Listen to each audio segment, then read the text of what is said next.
Hikers enter national parks expecting beauty, challenge, maybe even solitude. What they don't expect is to stumble upon something that looks like it belongs in a nightmare. In 2019, one young man set out into the wilderness, and 6 months later, rangers uncovered a primitive trap smeared with his blood. His body has never been found. On a cool spring morning in May 2019, the sun was just breaking through the canopy when Ethan Cole shouldered his backpack at the Skyline Drive trailhead. The 26-year-old software engineer from Richmond had been planning this solo trip for weeks. After a painful breakup with his girlfriend of 3 years, he needed what he called digital detox time. Just him, the mountains, and the healing silence of the wilderness. Ethan wasn't your typical weekend warrior. He'd been hiking since college, had summit peaks across Virginia and West Virginia, and knew how to read terrain maps like others read street signs. His Instagram was filled with sunrise shots from mountain peaks and videos of himself cooking over campfires, narrating his adventures with an infectious enthusiasm that had earned him a modest following. That morning, he'd packed methodically. A lightweight tent, sleeping bag rated for spring temperatures, 3 days worth of dehydrated meals, water purification tablets, and his prized possession, a compact camera he used to document his outdoor adventures. Going off-grid for a couple days, he'd posted on social media the night before, "See you on the flip side." His plan was simple. Follow the Appalachian Trail for about 8 miles, then branch off onto one of the lesser-known backcountry trails that wound through Shenandoah National Park's more remote sections. He'd camp overnight somewhere in the hollow near Hawksbill Mountain, then loop back via a different route. 2 days, maybe 3 if he really wanted to disconnect. The park that morning was exactly what Ethan had hoped for. Spring had painted the forest in every shade of green imaginable. Wildflowers dotted the understory, and the air carried that clean, damp smell of earth coming alive after winter. For the first few hours, his hike was perfect. By late afternoon on May 15th, Ethan should have reached his planned camping spot. He'd texted his brother Jake that morning with his rough itinerary, promising to check in by Thursday evening. But Thursday came and went with no word. Jake wasn't initially worried. Ethan was notorious for losing track of time in the woods, and cell service in the backcountry was spotty at best. But by Friday morning, when Ethan failed to show up for work, something he'd never done without notice, Jake drove to Shenandoah. He found Ethan's silver Honda Civic exactly where it should be, parked neatly at the Skyline Drive trailhead. The car was unlocked, with Ethan's wallet and keys sitting on the dashboard, typical for him, since he never wanted to carry unnecessary weight on the trail. But everything else about the scene felt wrong. Park rangers launched a preliminary search that evening, focusing on the trails Ethan had mentioned to his brother. When they found no sign of him after 48 hours, the operation escalated dramatically. What followed was one of the most intensive search efforts in Shenandoah's recent history. Over 100 volunteers joined park rangers, supplemented by K-9 units from 3 counties, helicopter overflights, and a specialized wilderness rescue team from West Virginia. Sarah Martinez, the lead ranger coordinating the search, had seen missing hikers before. Usually, they turned up within 72 hours, sometimes injured, sometimes embarrassed, but alive. This felt different. "We covered every mile of his planned route twice," Martinez later recalled. "We expanded the search radius beyond anything reasonable. We checked caves, creek beds, cliff faces. It was like he'd just vanished." The search dogs were particularly unsettling. Typically, the German Shepherds would pick up a scent trail and follow it for miles, even days after a person had passed through. But in Ethan's case, they'd catch his scent near the trailhead, follow it for maybe half a mile, then suddenly stop, as if the trail simply ended in midair. One volunteer, a local hunting guide named Tommy Brennan, found this especially strange. "I've been tracking in these woods for 30 years, he said. "Animals, people, doesn't matter, everything leaves a trail. Everything. But it was like this boy just got picked up by a helicopter." By the end of the second week, hope was fading. Ethan's parents had driven down from Pennsylvania, setting up a makeshift command center at a nearby motel, coordinating with volunteers and pleading with reporters to keep the story alive. His mother, Linda Cole, held daily press conferences, her voice breaking as she described her son's experience in the outdoors. "Ethan would never take unnecessary risks," she insisted. "He's been hiking since he was 12. He knows these mountains. Something happened to him. Something he couldn't control." As spring turned to summer and summer faded into fall, the official search was scaled back, then eventually suspended. But Ethan's family refused to give up. They organized monthly volunteer searches, posted flyers at every trailhead within 50 miles, and hired a private investigator who specialized in missing persons cases. The investigator, Marcus Webb, spent weeks interviewing other hikers who'd been in the park around the time of Ethan's disappearance. Most remembered nothing unusual, but a few accounts stood out. A couple from Maryland recalled hearing weird noises during their camping trip the same week Ethan went missing. Sounds like wood being chopped or hammered, echoing through the forest in the middle of the night. They'd assumed it was park maintenance work, even though it seemed strange to be doing construction in the dark. Another hiker mentioned seeing smoke rising from a ridge that was supposedly uninhabited, far from any official campsites or cabins. When he'd reported it to rangers, they checked but found no evidence of illegal camping. Most disturbing was the account of Jessica Park, a solo female hiker who'd been on the trails just 3 days before Ethan disappeared. She'd taken a wrong turn, something that happens easily in Shenandoah's maze of intersecting trails, and found herself in a section of forest that felt wrong. "The trees were different," she later told investigators. "I mean, it was still the same species, but they were arranged strangely, like someone had been cutting them down and moving them around. And there were these marks on the ground.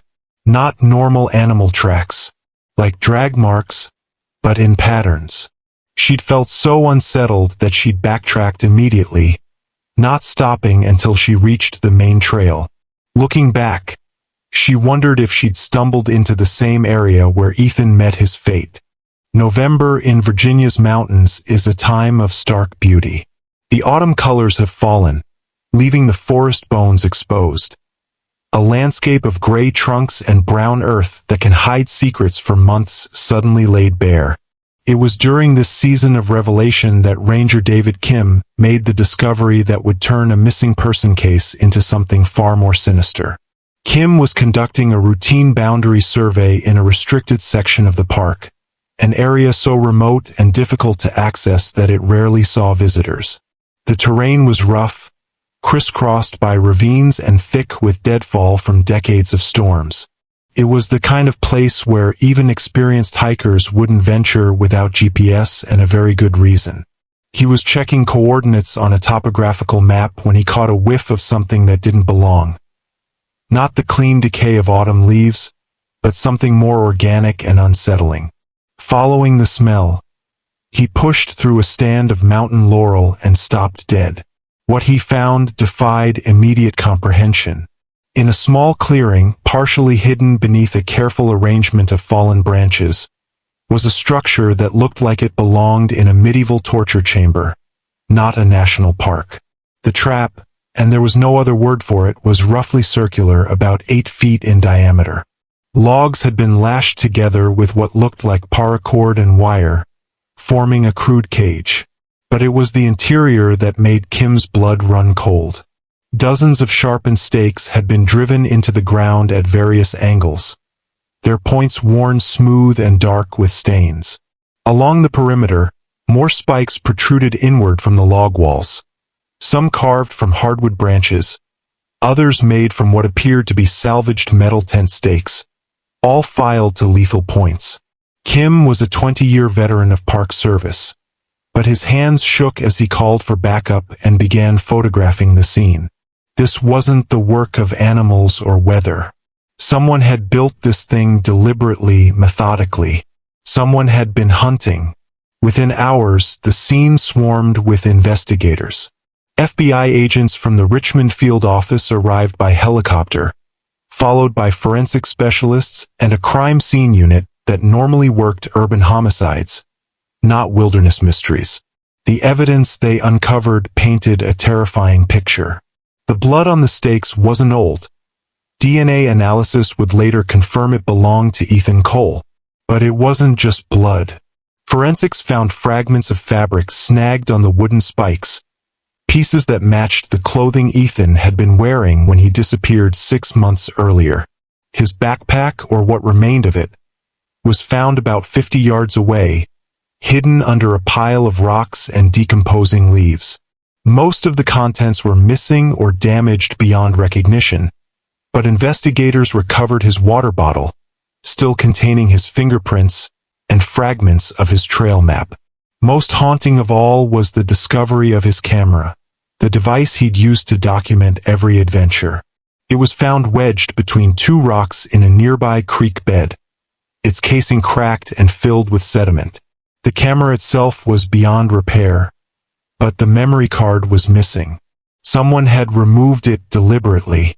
Dr. Elena Rodriguez, the forensic pathologist brought in to analyze the scene, later described the trap in chilling detail during the FBI's internal briefing.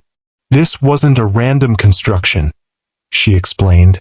"The angles of the spikes, their placement, the height of the walls, everything was designed to incapacitate, not kill immediately.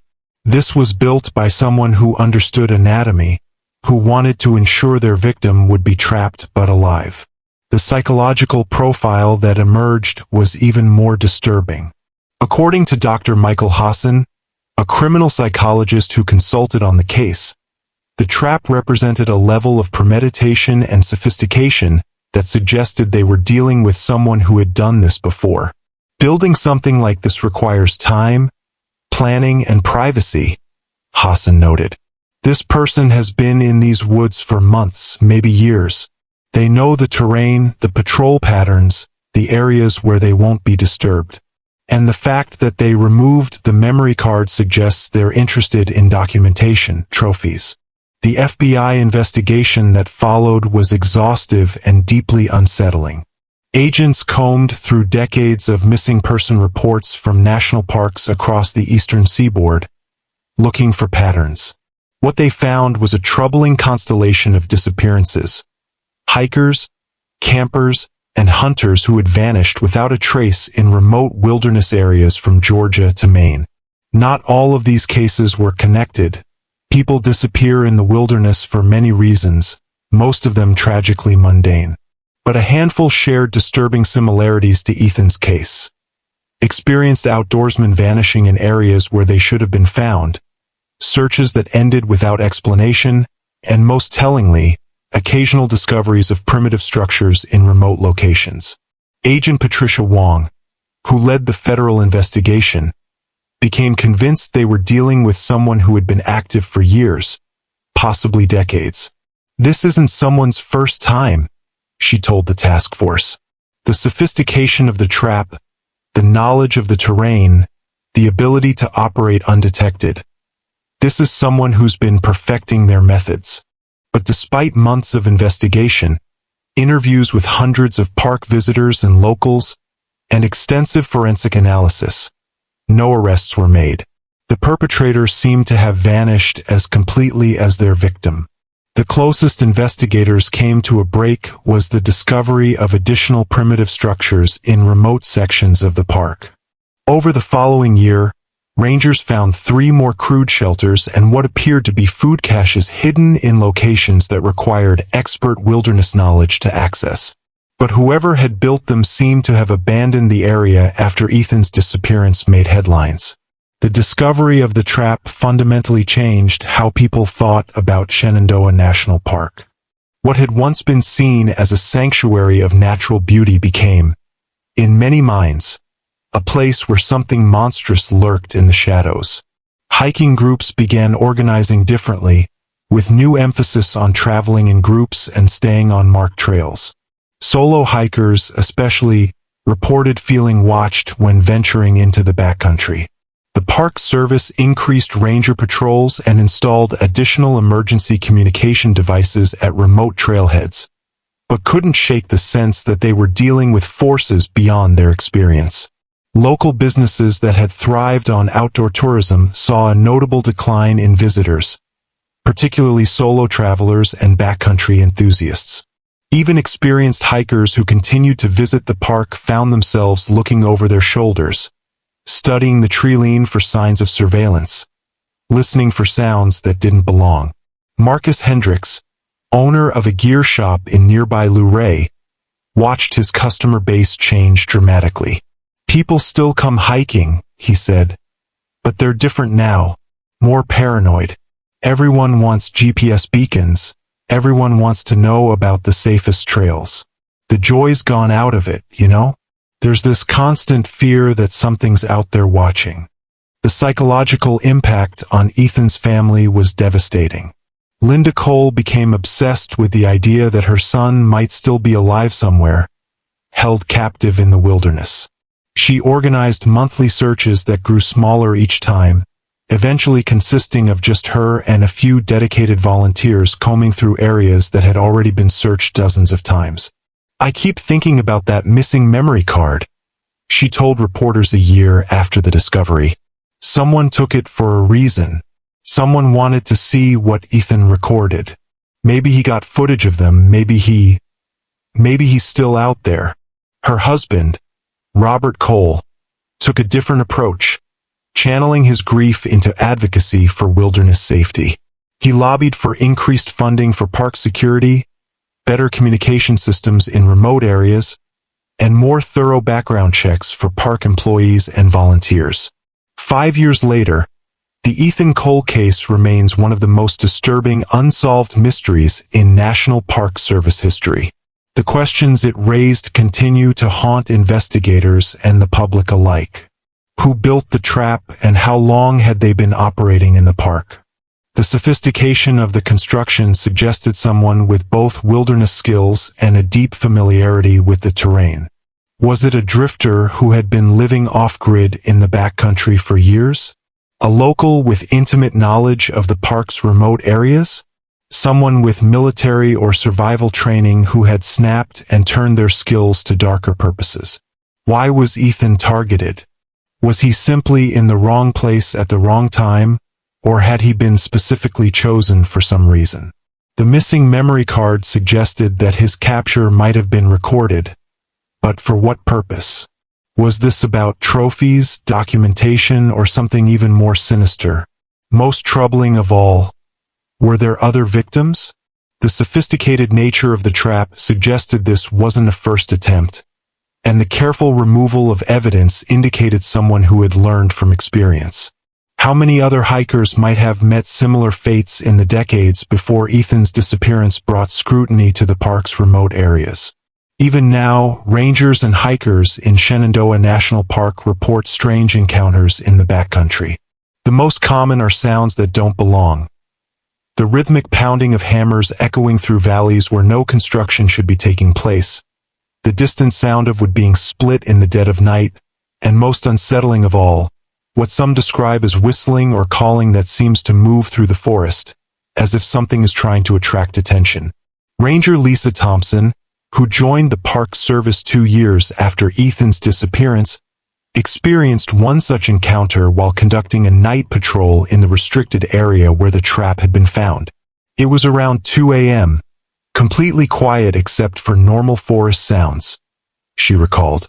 Then I heard this noise, like someone dragging something heavy through the underbrush. It would stop when I stopped, start when I moved. I called out several times, thinking it might be an injured hiker, but there was never any response. Just this constant sense that something was paralleling my movement through the trees. She'd followed protocol, calling for backup and conducting a thorough search of the area, but found nothing. No tracks, No disturbed vegetation, no explanation for what she'd heard. Similar reports come in several times each year, usually from experienced rangers and seasoned hikers, people who know the difference between normal forest sounds and something else. Park officials investigate each report, but they rarely find concrete evidence. Just an ongoing sense that something unnatural continues to move through Shenandoah's remote wilderness. Ethan Cole's family never held a funeral. Without a body, without closure, they couldn't bring themselves to say goodbye in any final way. Instead, they created a small memorial at the Skyline Drive trailhead where Ethan's journey began. A simple wooden sign with his photograph and the dates of his birth and disappearance. The memorial became an unofficial gathering place for other families dealing with missing loved ones in wilderness areas. People leave flowers, notes, and sometimes camping gear. A community of loss united by the understanding that the wilderness, for all its beauty, can harbor secrets too dark to comprehend. But even the memorial wasn't permanent. Vandals destroyed it twice, and the Park Service eventually had to remove it entirely due to safety concerns about people gathering in the parking area. Now there's nothing to mark where Ethan's story began. Nothing to acknowledge that a young man with his whole life ahead of him walked into the forest one spring morning and never walked out. His social media accounts remain active, managed by his brother Jake, who posts annually on the anniversary of Ethan's disappearance. The posts are simple. A photograph from one of Ethan's hiking adventures. A few words asking people to remember him and stay safe in the wilderness. And always ending with the same phrase, "Still looking?" The Ethan Cole mystery fundamentally altered how law enforcement approaches missing person cases in wilderness areas. The FBI now has specialized units trained specifically for crimes in remote locations, and there's increased communication between park services nationwide about unusual disappearances. But perhaps more importantly, it changed how people think about the wilderness itself. For generations, Americans have viewed national parks as refuges from the dangers of modern life, places where the greatest threats were weather, terrain, and wildlife. The discovery of that primitive trap forced a darker recognition that sometimes the most dangerous predator in the wilderness walks on two legs. The case also highlighted how easy it would be for someone to live undetected in the backcountry for extended periods. With millions of acres of remote wilderness, scattered resources, and limited surveillance, national parks provide perfect hiding places for those who want to disappear, whether as victims or as something far worse. Today, Ethan's case remains open. New forensic techniques are applied periodically. The Park Service implemented new safety protocols, but acknowledges determined individuals can still operate undetected in vast wilderness. Every few months, primitive structures are reported in remote parks across the eastern United States. Most are harmless, but investigators approach each with knowledge that Ethan's trap builder might still be active. For his family, the search has become life. They organize volunteer searches, maintain investigator relationships, and hold hope that someone knows what happened. And in Shenandoah's misty ridges, the forest keeps secrets. Sometimes, in pre-dawn quiet, you might hear something that doesn't belong, distant hammering, wood being split, echoing through darkness where no human should be. The wilderness waits, beautiful and terrible, holding mysteries close. Somewhere in that vast green silence, Ethan Cole's story remains unfinished, waiting for someone brave enough to seek truth in America's most haunted national park.